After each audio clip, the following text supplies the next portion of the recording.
Time and again, human beings have believed that they finally arrived at a period of enlightenment, only to repeat then cycles of conflict and suffering. Perhaps that's our fate.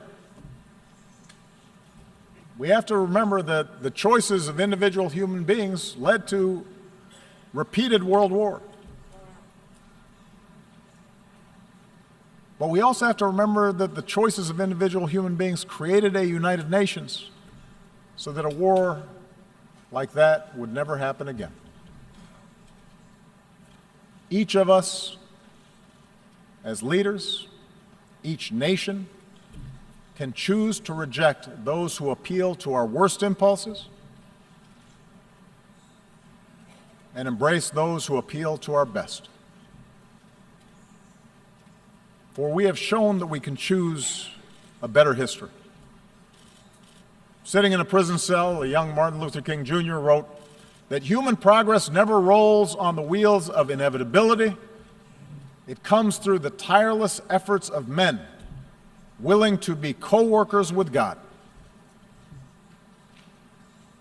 And during the course of these 8 years, as I've traveled to many of your nations, I have seen that spirit in our young people,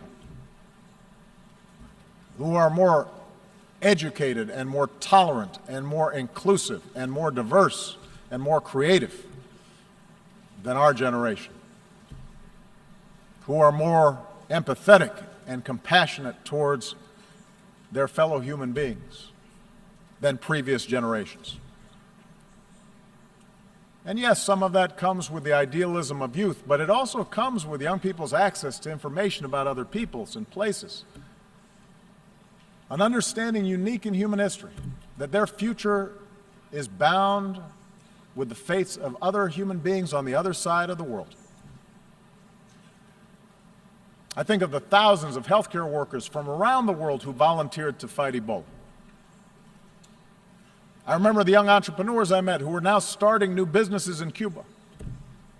The parliamentarians who used to be, just a few years ago, political prisoners in Myanmar.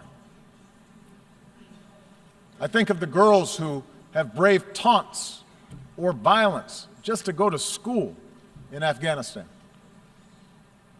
And the university students who started programs online to reject the extremism of organizations like ISIL.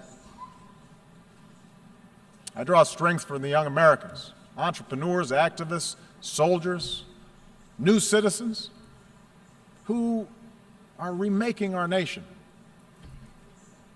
once again. My own family is made up of the flesh and blood and traditions and cultures and faiths from a lot of different parts of the world. Just as America has been built by immigrants from every shore. And in my own life, in this country, and as president, I have learned that our identities do not have to be defined by putting someone else down, but can be enhanced by lifting somebody else up. That they don't have to be defined in opposition to others, but rather by a belief in liberty and equality and justice and fairness. And the embrace of these principles as universal doesn't weaken my particular pride, my particular love for America. It strengthens it. My belief that these ideals apply everywhere doesn't lessen my commitment to help those who look like me or pray as I do or pledge allegiance to my flag. But my faith in those principles does force me to expand my moral imagination and to recognize that I can best serve my own people.